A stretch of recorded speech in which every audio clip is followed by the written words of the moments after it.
Toon Bells.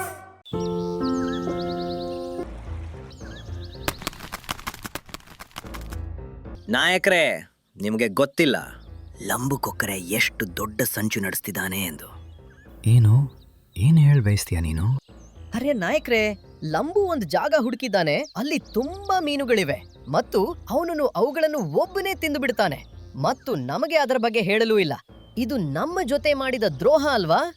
ನಿಜವಾಗ್ಲೂ ಹಾಗೇನಾದರೂ ಇದ್ರೆ ಲಂಬುವಿಗೆ ಶಿಕ್ಷೆ ಸಿಗುತ್ತದೆ ಮತ್ತು ಅವನನ್ನು ಕಾಡಿನಿಂದ ಹೊರಗೂ ಹಾಕಲಾಗುತ್ತದೆ. ನೋಡಿ ಈ ದಡ್ಡನನ್ನ, ಯಾವಾಗ್ಲಿಂದ ಮೀನು ಹಿಡಿಯಲು ನಿಂತಿದ್ದಾನೆ ಮತ್ತು ಒಂದೇ ಒಂದು ಮೀನು ಇವನ ಕೊಕ್ಕಿನಲ್ಲಿ ಬರುವುದಿಲ್ಲ. ಅರೆ ಇವನು ಇದ್ದೇ ಮೂರ್ಖ. ಅದಕ್ಕೆ ಯಾರು ಇವನನ್ನ ತಮ್ಮ ಜೊತೆ ಇಟ್ಟುಕೊಳ್ಳೋದಿಲ್ಲ. ಇವನು ನಮ್ಮೆಲ್ಲರ ಮರ್ಯಾದೆಯನ್ನ ಇಡೀ ಕೊಕ್ಕರೆ ಸಮಾಜದಲ್ಲಿ ಕಡೆತಾನೆ. ಸಾಕು, ಬಹಳ ಆಯ್ತು. ನನಗೆ ನಿಮ್ಮ ಜೊತೆ ಇರಲೇಬಾರದು. ನಾನು ಒಬ್ಬನೇ ಖುಷಿಯಾಗಿರುತ್ತೇನೆ.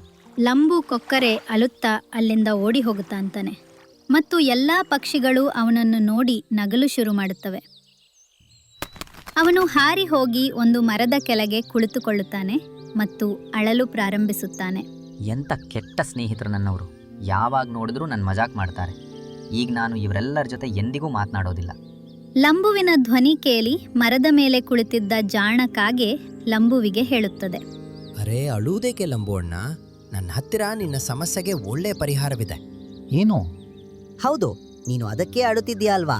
ಏಕೆಂದ್ರೆ ನಿನಗೆ ಮೀನು ಸಿಗ್ಲಿಲ್ಲ ಮತ್ತು ನಿನ್ನ ಎಲ್ಲಾ ಸ್ನೇಹಿತರು ನಿನ್ನ ಮಜಾಕ್ ಮಾಡಿದ್ರಲ್ವಾ? ಪರವಾಗಿಲ್ಲ, ನಾನಿದ್ದೇನೆ ಅಲ್ವಾ? ಅರೆ ವಾ, ಆದ್ರೆ ಹೇಗೆ? ಸುಮ್ಮನೆ ನೋಡ್ತಾ ಇರೋ, ಬಾ ನನ್ನ ಹಿಂದೆ ಬಾ. ಕಾಗೆ ಹಾರಿ ಎಲ್ಲೋ ಹೋಗಲು ಶುರು ಮಾಡುತ್ತದೆ ಮತ್ತು ಲಂಬು ಅದರ ಹಿಂದೆ ಹಿಂದೆ ಹೋಗುತ್ತಾನೆ. ಇಬ್ಬರೂ ಒಂದು ದೊಡ್ಡ ಗುಂಡಿಯ ಹತ್ತಿರ ಹೋಗಿ ನಿಲ್ಲುತ್ತಾರೆ. ಕಾಗೆ ಬೇಗ ಬೇಗ ಅದರಲ್ಲಿ ಎಲೆಗಳು ಮತ್ತು ಕಟ್ಟಿಗೆಗಳನ್ನು ತುಂಬುತ್ತದೆ. ಇದೇನು ನೀನ್ ಮಾಡ್ತಿದ್ಯಾ? ನನ್ಗಂತೂ ಏನು ಅರ್ಥವಾಗುತ್ತಿಲ್ಲ ಕಾಗೆ ಅಣ್ಣ. ಸುಮ್ಮನೆ ನೋಡ್ತಾ ಇರೋ. ಈಗ ಇಲ್ಲಿಂದ ಕಪ್ಪೆಗಳ ಒಂದು ಗುಂಪು ಬರ್ತದೆ. ಅವರಿಗೆ ಈ ಗುಂಡಿ ಕಾಣಿಸುವುದಿಲ್ಲ ಮತ್ತು ನೀನು ಅವರಿಗೆ ಕೇವಲ ಇಷ್ಟು ಹೇಳು, ಈ ದಾರಿಯೇ ಕೆರೆಯ ಕಡೆಗೆ ಹೋಗುತ್ತದೆ ಎಂದು. ನಾನು ಅವಿತುಕೊಳ್ಳಲು ಹೋಗುತ್ತಿದ್ದೇನೆ. ನನ್ನ ಮೇಲೆ ಅವರಿಗೆ ನಂಬಿಕೆ ಇರುವುದಿಲ್ಲ. ಇಷ್ಟು ಹೇಳಿ ಕಾಗೆ ಪೊದೆಗಳ ಹಿಂದೆ ಅವಿತುಕೊಳ್ಳುತ್ತದೆ ಮತ್ತು ಕಪ್ಪೆಗಳ ಗುಂಪು ಅಲ್ಲಿಗೆ ಬರುತ್ತದೆ.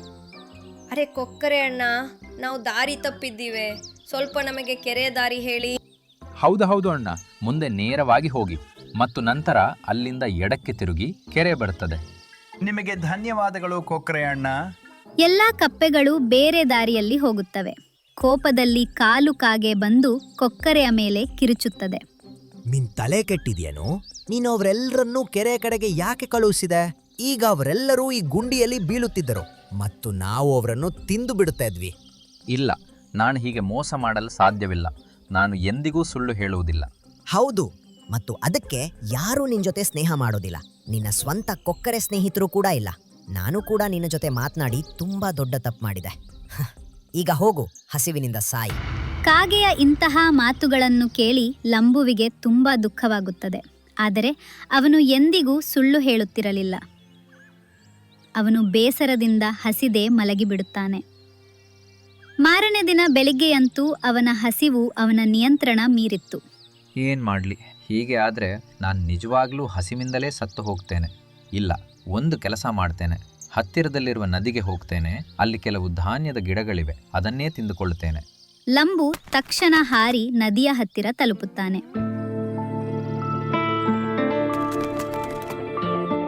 ಮಳೆ ಕಡಿಮೆಯಾದ ಕಾರಣ ನದಿಯಲ್ಲಿ ನೀರು ತುಂಬಾ ಕಡಿಮೆ ಇರುವುದನ್ನು ಅವನು ನೋಡುತ್ತಾನೆ. ಪಾಪ ನದಿಯ ಜೀವಿಗಳು. ಇಷ್ಟು ಕಡಿಮೆ ಮಳೆಯಾಗಿದೆ ಎಂದರೆ ನದಿಯಲ್ಲಿ ನೀರೇ ಇಲ್ಲದಂತಾಗಿದೆ. ಲಂಬು ಅಕ್ಕಪಕ್ಕ ಬೆಳೆದಿದ್ದ ಸ್ವಲ್ಪ ಧಾನ್ಯಗಳನ್ನು ತಿನ್ನುತ್ತಿದ್ದನು. ಆಗಲೇ ಅವನಿಗೆ ಯಾರೋ ಅಳುವ ಶಬ್ದ ಕೇಳಿಸುತ್ತದೆ. ಕೊಕ್ಕರೆ ನೋಡುತ್ತಾನೆ. ಒಂದು ಮೀನು ನದಿ ತೀರದಲ್ಲಿ ಅಳುತ್ತಿತ್ತು. ಅರೆ, ಏನಾಯ್ತು ನಿನಗೆ? ನೀನ್ ಹೀಗ್ಯಾಕೆ ಅಳ್ತಿದ್ದೀಯಾ? ಮೀನು ಲಂಬು ಕೊಕ್ಕರೆಯನ್ನು ನೋಡಿ ಗಾಬರಿಯಾಗುತ್ತದೆ ಮತ್ತು ಅಲ್ಲಿಂದ ಓಡಲು ಶುರು ಮಾಡುತ್ತದೆ. ಆದರೆ ಲಂಬು ಅದಕ್ಕೆ ಹೇಳುತ್ತಾನೆ, ಅರೆ ಹೆದರಬೇಡ, ನಾನು ನಿನ್ನನ್ನು ತಿನ್ನೋದಿಲ್ಲ. ನನಗೆ ಹೇಳು, ನೀನು ಯಾಕೆ ಅಳುತ್ತಿದ್ದೀಯಾ? ನಿನ್ನನ್ನು ಹೀಗೆ ಅಳುವುದನ್ನು ನೋಡಿ ನನಗೂ ಅಳು ಬರುತ್ತಿದೆ. ಏನು, ನಿನ್ನ ಸ್ನೇಹಿತರು ಕೂಡ ನಿನ್ನನ್ನು ಒಬ್ಬಂಟಿಯಾಗಿ ಬಿಟ್ಟಿದ್ದಾರೆಯೇ? ಏನು? ಇಲ್ಲ, ಹಾಗೇನೂ ಇಲ್ಲ. ನಾನಂತೂ ಅದಕ್ಕೆ ಅಳುತ್ತಿದ್ದೇನೆ. ಯಾಕೆಂದ್ರೆ ನನ್ನ ಮಕ್ಕಳು ನನ್ನಿಂದ ದೂರವಾಗಿದ್ದಾರೆ. ಹೇಗೆ? ನನಗೆ ಪೂರ್ತಿ ವಿಷಯ ಹೇಳು. ನಿಜ ಹೇಳ್ಬೇಕಂದ್ರೆ ನಾನು ಈ ನದಿಯಲ್ಲಿ ನನ್ನ ಮಕ್ಕಳ ಜೊತೆ ಖುಷಿಯಾಗಿ ಇದ್ದೆ. ಆದ್ರೆ ಕೆಲವು ಸಮಯದಿಂದ ಇಲ್ಲಿ ಮಳೆಯಾಗಿಲ್ಲ ಮತ್ತು ನದಿಯ ನೀರು ಒಣಗುತ್ತಾ ಹೋಗುತ್ತಿದೆ. ಆಗ ಎಲ್ಲಾ ಮೀನುಗಳು ತೀರ್ಮಾನಿಸಿದವು ನದಿಯ ಆ ಕಡೆ ಹೋಗುತ್ತೇವೆ ಎಂದು, ಏಕೆಂದರೆ ಅಲ್ಲಿ ಹೆಚ್ಚು ನೀರಿತ್ತು. ಆಗ ನಾನು ಉಳಿದ ಮೀನುಗಳ ಜೊತೆ ನನ್ನ ಮಕ್ಕಳನ್ನು ಕಳುಹಿಸಿದೆ. ಆದರೆ ನೀನ್ಯಾಕೆ ಹೋಗ್ಲಿಲ್ಲ? ಏಕೆಂದರೆ ನನ್ನ ಗಂಡ ಕಾಯಿಲೆಯಿಂದಿದ್ದರು ಮತ್ತು ಅವರು ಈಸಿ ಆ ಕಡೆ ಹೋಗಲು ಸಾಧ್ಯವಿರಲಿಲ್ಲ. ಅದಕ್ಕೆ ನಾನು ಇಲ್ಲಿ ಅವರ ಜೊತೆ ಉಳಿದೆ. ನಾವು ಅಂದುಕೊಂಡಿದ್ದೆವು ಅವರು ಹುಷಾರಾದ ಮೇಲೆ ಜೊತೆಯಲ್ಲಿ ಆ ಕಡೆ ಹೋಗೋಣ ಎಂದು. ಆದರೆ ಒಂದು ದಿನ ಒಂದು ದುಷ್ಟ ಕೊಕ್ಕರೆ ಅವರನ್ನು ತಿಂದು ಬಿಟ್ಟಿತು. ಈಗ ನಾನು ಇಲ್ಲಿ ಪೂರ್ತಿ ಒಬ್ಬಂಟಿಯಾಗಿದ್ದೇನೆ ಮತ್ತು ನದಿಯಲ್ಲಿ ಈಸಿ ಆ ಕಡೆ ಹೋಗುವಷ್ಟು ನೀರು ಉಳಿದಿಲ್ಲ. ಇಷ್ಟು ಹೇಳಿ ಮೀನು ಮತ್ತೆ ಅಳಲು ಶುರು ಮಾಡುತ್ತದೆ ಮತ್ತು ಲಂಬು ಕೊಕ್ಕರೆಗೆ ಅದ್ರ ಮೇಲೆ ತುಂಬಾ ಕರುಣೆ ಬರುತ್ತದೆ. ಅರೆ ನೀನ್ ಅಳ್ಬೇಡ, ನಾನಿದ್ದೇನೆ ಅಲ್ವಾ, ನಾನು ನಿನ್ನನ್ನ ಆ ಕಡೆ ಬಿಡುತ್ತೇನೆ. ಏನು? ಆದ್ರೆ ನೀನು ಕೂಡ ಒಬ್ಬ ಕೊಕ್ಕರೆ ಅಲ್ವಾ? ನೀನು ನನಗೆ ಸಹಾಯ ಮಾಡೋದಿಲ್ಲ, ನೀನು ಕೂಡ ನನ್ನನ್ನು ತಿಂದು ಬಿಡ್ತೀಯ. ಹಾಗೇನಾದ್ರೂ ಇದ್ದಿದ್ರೆ ನಾನು ಇಷ್ಟು ಹೊತ್ತು ನಿನ್ನ ಜೊತೆ ನಿಂತು ಮಾತನಾಡುತ್ತಿದ್ದನಾ? ಇಲ್ಲ ಅಲ್ವಾ? ನನ್ನನ್ನು ನಂಬು, ನಾನು ಎಂದಿಗೂ ಸುಳ್ಳು ಹೇಳುವುದಿಲ್ಲ. ಬಾ, ನನ್ನ ಕೊಕ್ಕಿನಲ್ಲಿ ನಾನು ನೀರು ತುಂಬಿಕೊಳ್ಳುತ್ತೇನೆ ಮತ್ತು ನೀನು ಅದರಲ್ಲೇ ಕುಳಿತುಕೋ. ನಾನು ನಿನ್ನನ್ನು ಆ ಕಡೆ ಬಿಡುತ್ತೇನೆ. ಸರಿ, ನಾನು ನಿನ್ನನ್ನು ನಂಬುತ್ತೇನೆ, ಬಾ. ಗಿನ್ನಿ ಮೀನು ಹೆದರುತ್ತಾ ಲಂಬು ಕೊಕ್ಕರೆಯ ಕೊಕ್ಕಿನಲ್ಲಿ ಕುಳಿತುಕೊಳ್ಳುತ್ತದೆ ಮತ್ತು ಇಬ್ಬರು ಆಕಾಶದಲ್ಲಿ ಹಾರಲು ಶುರು ಮಾಡುತ್ತಾರೆ. ಗಿನ್ನಿ ಮೀನು ಮೊದಲ ಬಾರಿಗೆ ಆಕಾಶದಲ್ಲಿತ್ತು. ಅದಕ್ಕೆ ತುಂಬ ಖುಷಿಯಾಗುತ್ತಿತ್ತು. ಸ್ವಲ್ಪ ಹೊತ್ತಿನಲ್ಲೇ ಅವರು ನದಿಯ ಆ ಕಡೆ ತಲುಪುತ್ತಾರೆ. ನೋಡಿದ್ಯಾ, ನಾನು ನಿನ್ನನ್ನು ಸರಿಯಾಗಿ ತಲುಪಿಸಿದೆ ಅಲ್ವಾ? ಗಿನ್ನಿಯ ಮಕ್ಕಳು ಅಳುತ್ತಾ ಅವಳ ಹತ್ತಿರ ಬರುತ್ತಾರೆ. ಅಮ್ಮ, ನೀನ್ ಬಂದೆ, ನಾವು ನಿನ್ನನ್ನ ತುಂಬಾ ನೆನಪಿಸ್ಕೊಂಡೆವು. ಹೌದಮ್ಮ, ಈಗ ನಮ್ಮನ್ ಬಿಟ್ಟು ಎಂದಿಗೂ ಹೋಗ್ಬೇಡ. ನಿಮಗೆ ಧನ್ಯವಾದಗಳು ಕೊಕ್ರೆಯಣ್ಣ. ನೀನು ನನ್ನನ್ನು ನನ್ನ ಮಕ್ಕಳ ಜೊತೆ ಸೇರಿಸಿದೆ ಮತ್ತು ನನಗೆ ಇಂದು ಆಕಾಶದಲ್ಲಿ ಹಾರಿ ಕೂಡ ತುಂಬಾ ಮಜಾ ಬಂತು. ಪರವಾಗಿಲ್ಲ, ಒಬ್ಬಂಟಿಯಾಗಿದ್ದರೆ ಎಷ್ಟು ದುಃಖವಾಗುತ್ತದೆ ಎಂದು ನಾನು ಅರ್ಥ ಮಾಡಿಕೊಳ್ಳಬಲ್ಲೆ. ನಿನಗೆ ನಿನ್ನ ಕುಟುಂಬ ಸಿಕ್ಕಿತು, ನನಗೆ ತುಂಬ ಖುಷಿಯಾಗಿದೆ. ಈಗ ನಾನು ಹೋಗುತ್ತೇನೆ. ನಿಲ್ಲು ನಿನಗೆ ಹಸಿವಾಗಿದೆ ಅಲ್ವಾ? ಅರೆ, ಇದು ನಿಂಗೆ ಗೊತ್ತಾಯ್ತು? ನಿನ್ನ ಕೊಕ್ಕಿನಲ್ಲಿ ನಾನು ಕುಳಿತಿದ್ದಾಗ ನಿನ್ನ ಹೊಟ್ಟೆಯ ಗುಡು ಕೇಳಿಸುತ್ತಿತ್ತು.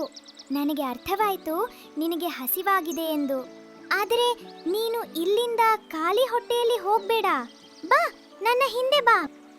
ಲಂಬು ಕೊಕ್ಕರೆಗೆ ಗಿನ್ನಿ ಮೀನು ಏನು ಹೇಳುತ್ತಿದ್ದಾಳೆ ಎಂದು ಅರ್ಥವಾಗುತ್ತದೆ. ಆದರೆ ಅವನು ಅವಳ ಹಿಂದೆ ಹೋಗುತ್ತಾನೆ. ಗಿನ್ನಿ ಮೀನು ನದಿ ತೀರದಲ್ಲಿ ಒಂದು ನೇರಳೆ ಹಣ್ಣಿನ ತೋಟದಲ್ಲಿ ಹೋಗಿ ನಿಲ್ಲುತ್ತದೆ. ಇದು ನೋಡು, ಇಲ್ಲಿ ನೇರಳೆ ಹಣ್ಣಿನ ಎಷ್ಟೊಂದು ಮರಗಳಿವೆ. ನೀನು ಇಲ್ಲಿ ಎಷ್ಟು ಬೇಕೋ ಅಷ್ಟು ನೇರಳೆ ಹಣ್ಣು ತಿನ್ಬಹುದು. ಅರೆ ವಾ, ಇಲ್ಲಂತೂ ನೇರಳೆ ಹಣ್ಣೇ ಹಣ್ಣು. ಇಲ್ಲಿ ನಾನು ಮನಸ್ಸು ತುಂಬಿ ನೇರಳೆ ಹಣ್ಣು ತಿಂದರೂ 2 ತಿಂಗಳವರೆಗೆ ಇದು ಖಾಲಿ ಆಗುವುದಿಲ್ಲ. ನೀನು ನನ್ನ ಪ್ರಾಣ ಉಳಿಸಿದ್ಯಾ? ಅದಕ್ಕೆ ಪ್ರತಿಯಾಗಿ ಇದೊಂದು ಸಣ್ಣ ಉಡುಗೊರೆ. ನೀನು ಯಾವಾಗ ಬೇಕೋ ಆಗ ಇಲ್ಲಿ ಹಾರಿ ಬರ್ಬೋದು ಮತ್ತು ನೇರಳೆ ಹಣ್ಣು ತಿನ್ಬೋದು.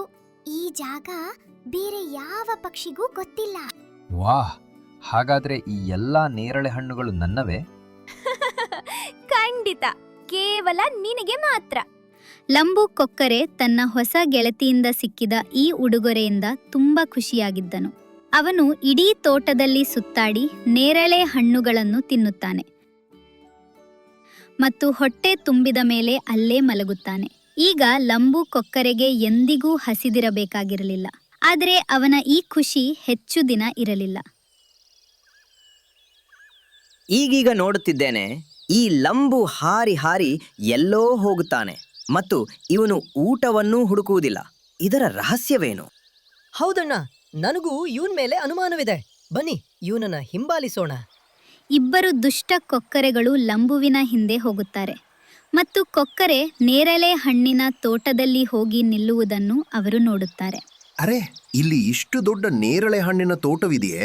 ನಮಗೆ ಗೊತ್ತೇ ಇರಲಿಲ್ಲ. ಆಗಲೇ ಇವನು ಆರಾಮವಾಗಿ ತನ್ನ ಜೀವನ ಕಳೆಯುತ್ತಿದ್ದ. ನನಗಂತೂ ಇವನ ಮೇಲೆ ತುಂಬಾ ಹೊಟ್ಟೆ ಕಿಚ್ಚಾಗುತ್ತಿದೆ.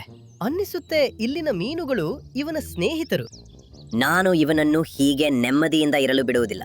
ಈಗ ನೀನ್ ನೋಡು ನಾನು ಏನ್ ಮಾಡ್ತೇನೆ. ದುಷ್ಟ ಕೊಕ್ರೆ ಅಲ್ಲೇ ಅವಿತು ಕುಳಿತುಕೊಳ್ತಾನೆ ಮತ್ತು ರಾತ್ರಿ ಆಗುವುದನ್ನು ಕಾಯುತ್ತಾನೆ. ಕತ್ತಲಾಗುತ್ತಿದ್ದಂತೆ ಕೆಲವು ಮೀನುಗಳು ದಡಕ್ಕೆ ಬರುವುದನ್ನು ಅವನು ನೋಡುತ್ತಾನೆ. ಅವಕಾಶ ಸಿಕ್ಕಿದ ತಕ್ಷಣ ದುಷ್ಟ ಕೊಕ್ರೆ ಅವುಗಳ ಮೇಲೆ ದಾಳಿ ಮಾಡುತ್ತಾನೆ ಮತ್ತು ಮೀನನ್ನು ಕೊಕ್ಕಿನಲ್ಲಿ ಹಿಡಿದು ಹಾರಿ ಹೋಗುತ್ತಾನೆ. ಉಳಿದ ಮೀನುಗಳು ಅಳುತ್ತಾ ಉಳಿದು ಬಿಡುತ್ತವೆ. ವಾಹ್ ವಾಹ್, ಎಂತ ಆಟ ಆಡಿದ್ದೀಯಾ! ಈಗ ಆ ಲಂಬ ಇನ್ನು ಹೆಚ್ಚು ದಿನ ಇಲ್ಲಿ ಇರಲು ಸಾಧ್ಯವಿಲ್ಲ. ದುಷ್ಟ ಕೊಕ್ರೆಗಳು ಸೇರಿ ಪ್ರತಿ ರಾತ್ರಿ ಒಂದೊಂದು ಮೀನನ್ನು ಮಾಯ ಮಾಡಲು ಶುರು ಮಾಡುತ್ತಾರೆ. ಮತ್ತು ನಂತರ ತಾವೇ ಒಂದು ದಿನ ತಮ್ಮ ನಾಯಕ ಕೊಕ್ರೆಯ ಹತ್ತಿರ ಹೋಗುತ್ತಾರೆ. ನಾಯಕ್ರೇ, ನಿಮಗೆ ಗೊತ್ತಿಲ್ಲ ಲಂಬು ಕೊಕ್ಕರೆ ಎಷ್ಟು ದೊಡ್ಡ ಸಂಚು ನಡೆಸ್ತಿದ್ದಾನೆ ಎಂದು. ಏನು ಹೇಳ ಬಯಸ್ತೀಯ ನೀನು? ಅರೆ ನಾಯಕ್ರೆ, ಲಂಬು ಒಂದು ಜಾಗ ಹುಡುಕಿದ್ದಾನೆ. ಅಲ್ಲಿ ತುಂಬಾ ಮೀನುಗಳಿವೆ ಮತ್ತು ಅವನು ಅವುಗಳನ್ನು ಒಬ್ಬನೇ ತಿಂದು ಬಿಡ್ತಾನೆ ಮತ್ತು ನಮಗೆ ಅದರ ಬಗ್ಗೆ ಹೇಳಲೂ ಇಲ್ಲ. ಇದು ನಮ್ಮ ಜೊತೆ ಮಾಡಿದ ದ್ರೋಹ ಅಲ್ವಾ? ನಿಜವಾಗ್ಲೂ ಹಾಗೇನಾದರೂ ಇದ್ದರೆ ಲಂಬುವಿಗೆ ಶಿಕ್ಷೆ ಸಿಗುತ್ತದೆ ಮತ್ತು ಅವನನ್ನು ಕಾಡಿನಿಂದ ಹೊರಗೂ ಹಾಕಲಾಗುತ್ತದೆ. ಹೌದು, ಬನ್ನಿ, ನಾವು ನಿಮ್ಮನ್ನು ಅವನ ಹೊಸ ಪ್ರದೇಶಕ್ಕೆ ಕರೆದುಕೊಂಡು ಹೋಗುತ್ತೇವೆ. ಲಂಬುವನ್ನು ಸಿಕ್ಕಿ ಹಾಕಿಸಿದ್ದಕ್ಕೆ ಇಬ್ಬರು ದುಷ್ಟ ಕೊಕ್ರೆಗಳು ತುಂಬಾ ಖುಷಿಯಾಗಿದ್ದರು ಮತ್ತು ಅವರು ತಮ್ಮ ನಾಯಕನನ್ನು ಕರೆದುಕೊಂಡು ಅದೇ ಜಾಗಕ್ಕೆ ಹೋಗುತ್ತಾರೆ. ಅಲ್ಲಿ ಅವರು ತಾವೇ ಮೀನುಗಳನ್ನು ತಿನ್ನುತ್ತಿದ್ದರು. ಅಯ್ಯೋ, ಅಲ್ಲಿ ನೋಡು, ಎಷ್ಟೊಂದು ಕೊಕ್ಕರೆಗಳು ಬರುತ್ತಿವೆ. ಅವು ನಮ್ಮನ್ನ ತಿಂದು ಬಿಡ್ತವೆ. ಈಗ ನಾವು ಇಲ್ಲಿಯೂ ಸುರಕ್ಷಿತವಾಗಿಲ್ಲ. ನಿಲ್ಲಿಸಿ, ಇಲ್ಲಿಂದ ಓಡಬೇಡಿ. ನಾವು ನಿಮ್ಮನ್ನು ತಿನ್ನಲು ಬಂದಿಲ್ಲ. ನಾವು ಕೇವಲ ಒಬ್ಬ ದ್ರೋಹಿ ಕೊಕ್ಕರೆಗೆ ಶಿಕ್ಷೆ ಕೊಡಲು ಬಂದಿದ್ದೇವೆ. ಲಂಬು ಇಲ್ಲೇ ಇದ್ದಾನೆಯೇ? ಏನು, ಲಂಬು ಕೊಕ್ರೆ? ಹೌದು, ಅವನು ಇಲ್ಲೇ ಸಿಗ್ತಾನೆ. ಆದ್ರೆ ಅವನ್ ಏನ್ ದ್ರೋಹ ಮಾಡಿದ? ಅವನಂತೂ ತುಂಬಾ ಪ್ರಾಮಾಣಿಕ. ಇಲ್ಲ, ಅವನು ನಮ್ಮ ಮೋಸ ಮಾಡಿದಾನೆ ಮತ್ತು ಒಬ್ಬನೇ ಮೀನುಗಳನ್ನು ತಿಂದಿದ್ದಾನೆ. ಅದಕ್ಕೆ ನಾವು ಅವನನ್ನು ಕಾಡಿನಿಂದ ಹೊರಗೆ ಹಾಕ್ತೇವೆ. ನಾಯಕನ ಮಾತು ಕೇಳಿ ಗಿನ್ನಿ ಮೀನು ಬೆಚ್ಚಿ ಬೀಳುತ್ತಾಳೆ ಮತ್ತು ಹೇಳುತ್ತಾಳೆ, ಏನು, ಮೀನುಗಳೇ? ಇಲ್ಲ, ಲಂಬು ಯಾವುದೇ ಮೀನುಗಳನ್ನ ತಿಂದಿಲ್ಲ. ಅರೆ, ಅವನಂತೂ ನಮ್ಮ ಸ್ನೇಹಿತ ಮತ್ತು ಅವನಂತೂ ದಿನ ಪೂರ್ತಿ ಬರೀ ನೇರಳೆ ಹಣ್ಣು ತಿಂತಾನೆ. ಬದಲಿಗೆ ನಿಮ್ಮ ಈ ಎರಡು ಕೊಕ್ಕರೆಗಳು, ಹೌದು, ಇವರೇ ನಮ್ಮ ಅನೇಕ ಮೀನುಗಳನ್ನ ತಿಂದಿದ್ದಾರೆ. ತಮ್ಮ ಬಣ್ಣ ಬಯಲಾಗುತ್ತಿರುವುದನ್ನು ನೋಡಿ ಇಬ್ಬರು ದುಷ್ಟ ಕೊಕ್ರೆಗಳು ಗಾಬರಿಯಾಗುತ್ತಾರೆ. ಇಲ್ಲ, ಇವಳು ಸುಳ್ಳು ಹೇಳುತ್ತಿದ್ದಾಳೆ. ಹಾಗೇನೂ ಇಲ್ಲ. ಇಲ್ಲ ಇಲ್ಲ, ಇವನು ಸುಳ್ಳು ಹೇಳುತ್ತಿದ್ದಾನೆ. ನಾನು ಸ್ವತಃ ಇವನನ್ನು ನೋಡಿದ್ದೇನೆ. ಇವನು ನನ್ನ ಮಗುವನ್ನು ಕೂಡ ತಿನ್ನಲು ಬಯಸಿದ್ದ, ಆದರೆ ಇವನು ಸಫಲನಾಗಲಿಲ್ಲ. ಇವನೇ ನಮ್ಮ ಅನೇಕ ಸ್ನೇಹಿತರನ್ನು ತಿಂದಿದ್ದಾನೆ. ಇಲ್ಲ ಇಲ್ಲ ನಾಯಕ್ರೆ, ಇದು ಸುಳ್ಳು. ಸುಮ್ಮನಿರಿ, ಲಂಬು ಎಲ್ಲಿದ್ದಾನೆ? ನನ್ನನ್ನು ಅವನ ಹತ್ತಿರ ಕರೆದುಕೊಂಡು ಹೋಗಿ ಬೇಗ. ಹೌದು, ಬನ್ನಿ, ನಾನು ನಿಮ್ಮನ್ನು ಅವನ ಹತ್ತಿರ ಕರೆದುಕೊಂಡು ಹೋಗುತ್ತೇನೆ. ಗಿನ್ನಿ ಮೀನು ಕೊಕ್ರೆ ನಾಯಕನನ್ನು ನೇರಳೆ ಹಣ್ಣಿನ ತೋಟವಿದ್ದ ಜಾಗಕ್ಕೆ ಕರೆದುಕೊಂಡು ಹೋಗುತ್ತಾಳೆ ಮತ್ತು ನಿಜವಾಗಲೂ ಲಂಬು ಕೊಕ್ರೆ ಅಲ್ಲೇ ಮಲಗಿದ್ದನು. ಇವನಂತೂ ಇಲ್ಲಿ ಆರಾಮವಾಗಿ ಮಲಗುತ್ತಿದ್ದಾನೆ. ಇದರ ಅರ್ಥ ನೀವು ಇಬ್ಬರೂ ನನ್ನ ಜೊತೆ ಸುಳ್ಳು ಹೇಳಿದಿರಿ. ನಿಮಗೆ ಲಂಬು ಕೊಕ್ಕರೆಯ ಮೇಲೆ ಹೊಟ್ಟೆ ಕಿಚ್ಚಿತ್ತು ಮತ್ತು ನೀವು ಅವನ ಮೇಲೆ ಸೇಡು ತೀರಿಸಿಕೊಳ್ಳಲು ಬಯಸಿದಿರಿ. ನೀವು ಇಬ್ಬರೂ ನಮಗೆ ಮೋಸ ಮಾಡಿದ್ದೀರಿ. ಈಗ ನೀವು ಈ ಕಾಡಿನಿಂದ ತೊಲಗಿ ಮತ್ತು ಎಂದಿಗೂ ಇಲ್ಲಿ ಮತ್ತೆ ಕಾಣಿಸಿಕೊಳ್ಳಬೇಡಿ. ಇಬ್ಬರು ದುಷ್ಟ ಕೊಕ್ರೆಗಳಿಗೆ ಈಗ ಎಲ್ಲಿಯೂ ಜಾಗವಿರಲಿಲ್ಲ. ಅವರು ಅವಮಾನಿತರಾಗಿ ಕಾಡು ಬಿಟ್ಟು ಹೋಗಬೇಕಾಯಿತು. ಮತ್ತು ಲಂಬು ಕೊಕ್ರೆ ಕೂಡ ನೇರಳೆ ಹಣ್ಣಿನ ತೋಟದಲ್ಲಿ ಖುಷಿ ಖುಷಿಯಾಗಿ ಕಾಲ ಕಳೆಯಲಾರಂಭಿಸಿದನು. ಈಗ ಅವನನ್ನು ಯಾರೂ ಕಾಡುತ್ತಿರಲಿಲ್ಲ.